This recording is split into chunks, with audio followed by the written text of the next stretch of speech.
Pessoal, boa noite. Estou passando aqui com uma notícia para vocês. Hoje pela manhã eu fui comunicada de uma decisão da empresa pela minha demissão. Não me disseram o motivo e eu acredito que eu tenho que dar uma satisfação para vocês aqui que me acompanham. Eu sei alguns dos motivos, então eu queria dividir aqui com vocês algumas coisas, até para que sirva de alerta para outras mulheres. A pressão pela audiência, a busca pela audiência, não pode maltratar e nem coagir o funcionário.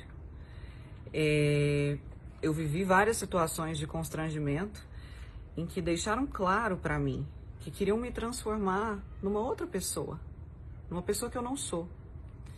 Eu trabalhei na TV Anhanguera, afiliada da Globo, por quase 8 anos.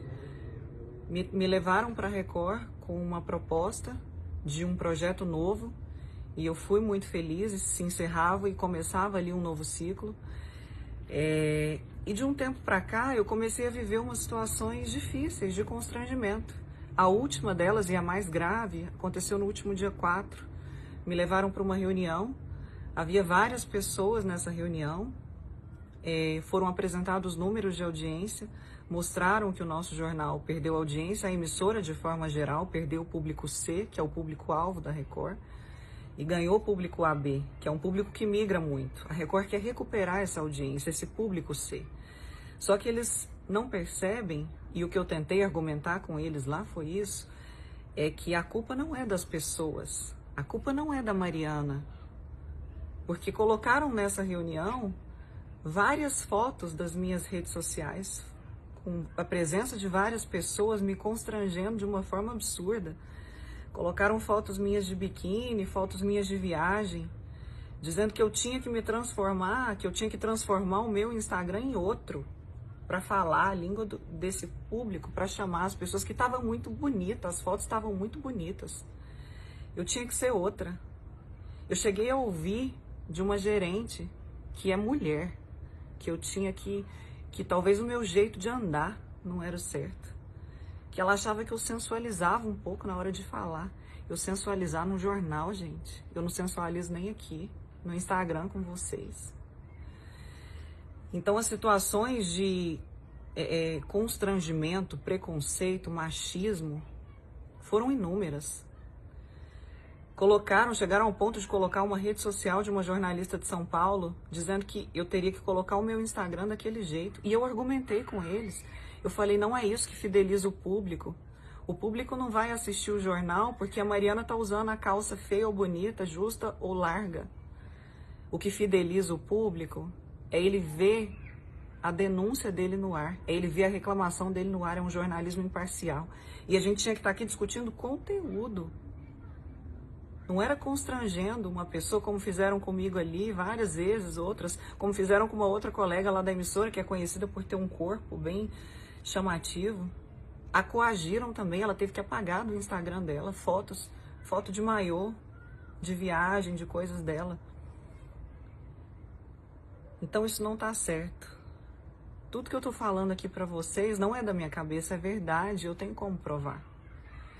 Mas eu não tô fazendo isso aqui para aparecer para nada, gente. É só para você que é mulher saber que não é a sua roupa. Não deixem colocar isso na sua cabeça que vai te definir, não. Pode parecer pouco para algumas pessoas, mas eu tenho 12 anos de história no jornalismo. Todos os dias na rua, ouvindo as pessoas contando, olhando no olho, sendo verdadeira. E isso não pode ser diminuído, menosprezado, porque acham que a roupa que eu tô usando talvez não tá legal, que a foto que eu postei não tá legal, que eu tenho que ser menos feminina, que eu tenho que passar uma impressão mais séria. Eu sou verdadeira aqui. Você me conhece aqui. Você sabe que não é porque eu viajei e postei uma foto de biquíni que eu sou menos jornalista por isso. Porque o meu papel tá bem feito no jornal. A matéria que eu saio para fazer eu entrego bem feita. Os meus comentários, os meus posicionamentos no jornal são coerentes. Então a gente não pode se calar para nenhum tipo de preconceito. A gente precisa se unir e ser firmes. A gente precisa ter voz e não se calar diante de pressão por audiência, pressão psicológica nos funcionários, pressão na mulher que a mulher tem que ser menos, que a mulher tem que usar uma roupa ali mais discretinha para ela parecer competente. A gente não pode se calar diante disso.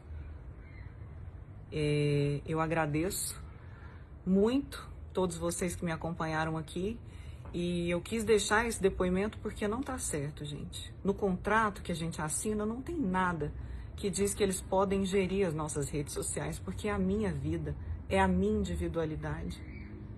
É a minha casa aqui que eu mostro para vocês. Eles não podem fazer isso por contrato, mas eles fazem pressão na gente. Eles fazem tortura psicológica com a gente. E a preocupação deveria ser com o bom jornalismo, ético, sem amarras comerciais. Nem com prefeitura, nem com Estado, porque parece que a cidade, os problemas acabaram. A gente só faz matéria lá de quê? Tráfico de drogas, imagem de câmera de segurança, carro roubado ou coisa bonitinha de bichinho. Os problemas de infraestrutura da cidade, a falta de médico em cais, é isso que fideliza o público e é isso que traz audiência, porque as pessoas sabem o que é de verdade. Então, muito obrigada pelo apoio que eu sempre recebi aqui e eu vou falar para vocês o que eu falei para eles. Não é esse preconceito e esse machismo que vão diminuir a história que eu construí. Não é. Eu sei do meu valor e acima de tudo, a verdade sempre prevalece, Deus sabe de tudo. Então, mulheres, levantem a cabeça e valorizem o conteúdo, a inteligência, não deixem que diminuam vocês, nunca, por questões físicas, tá? Esse tipo de preconceito precisa acabar. Muito obrigada por tudo.